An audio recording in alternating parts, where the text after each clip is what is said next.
I wanted to talk about Ed Orgeron because his last 4 years have just been fascinating, right? Because there were folks that didn't want him to get the job at LSU, even as interim, after what he had been at Ole Miss.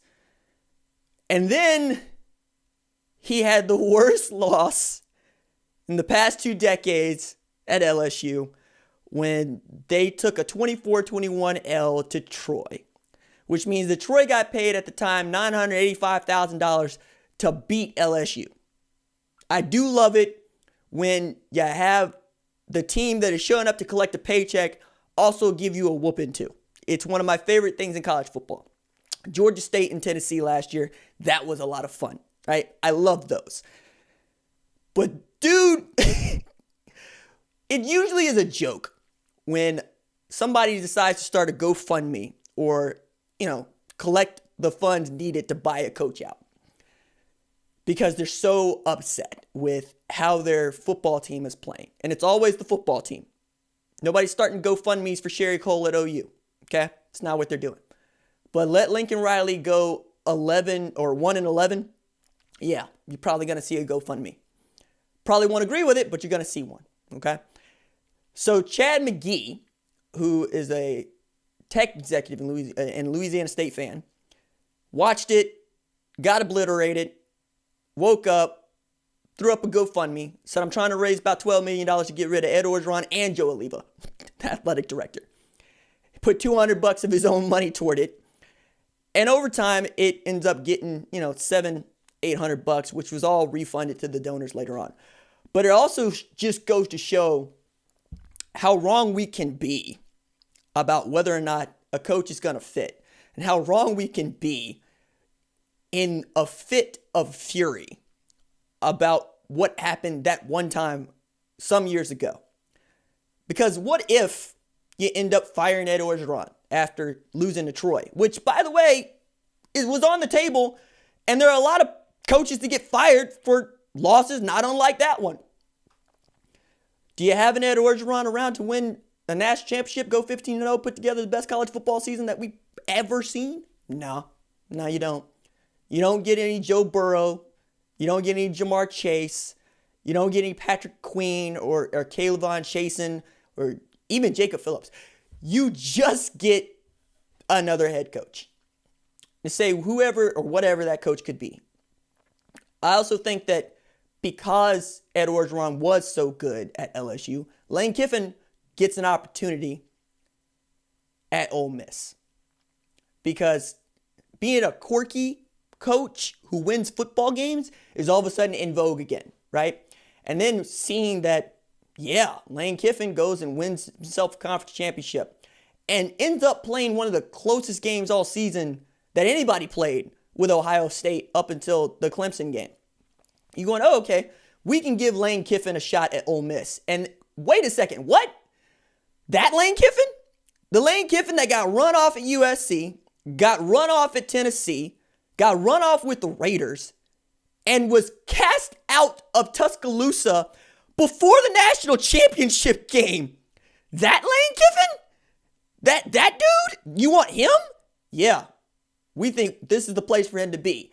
And not only that, they meet him at the tarmac and they give him babies to hold and kiss so that kids can say they were held by Lane Kiffin. And you get such great lines as my man going up to Lane Kiffin on the tarmac and saying, get yourself a burner phone, all right? Get yourself a burner phone. And I'm going, that's Southeastern Conference football right there. I appreciate the heck out of that. I also love Southeastern Conference football because they are putting up GoFundMes to fire their head coaches. But also because they're the first people to be like, you know what? This ain't working. And we need to go a different direction. Joe Moorhead, see ya. Wouldn't want to be ya. This ain't gonna work. Hey, you can't lose Mississippi State and expect to keep your job, Matt Luke. See ya. This ain't gonna work. Mark Richt has one of the great runs of winning football at Georgia. It took long enough, but they end up going, hey, Kirby, you want to come home? Cool. Mark Richt, this ain't gonna work. It's interesting, but it's also fun, right? It's fun. And if these guys didn't make so much money, we wouldn't be putting up GoFundMes, right? We wouldn't say, what are you getting paid this much money to lose for? Nah, it's just the way that college football goes. And because it has our whole hearts, and we're so passionate about our team, and we only care about our team, this stuff can get done. Now, for Ed Orgeron's sake, he flipped the script, and it went well. And I'm happy for him. But he is the exception. He is not the rule. You know, like Will Muschamp was this close to being fired. Then you took a look at his buyout and said, I guess we could put up with this for another year. And then he secures Jordan Burch. And now we're talking about South Carolina's defense once again. And Mike Bobo is coming over from a failed, outing at Colorado State. Try to help with the offense. And we'll see what South Carolina can be, which I don't think is a whole hell of a lot because, well, everybody else in the SEC seems to be good, save perhaps Vanderbilt.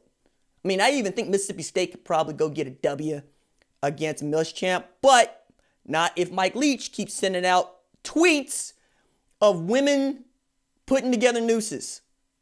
As a Mississippi State head coach, when you're not in Mississippi, you're in Key West.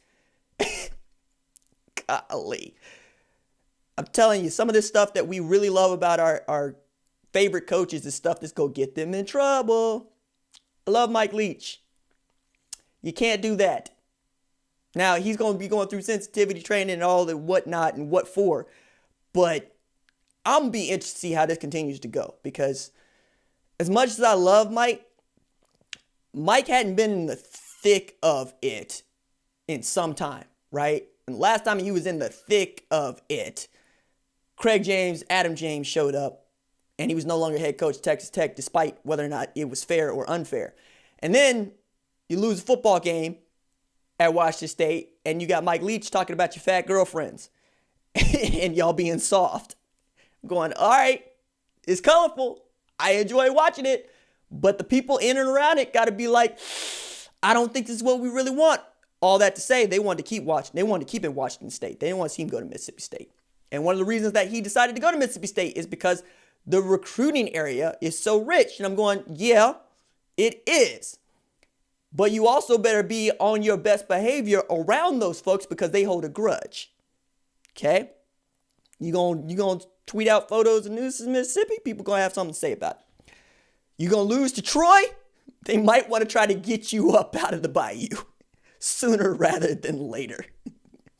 I love that. I love that because at no other business do we see those sorts of things happen, right?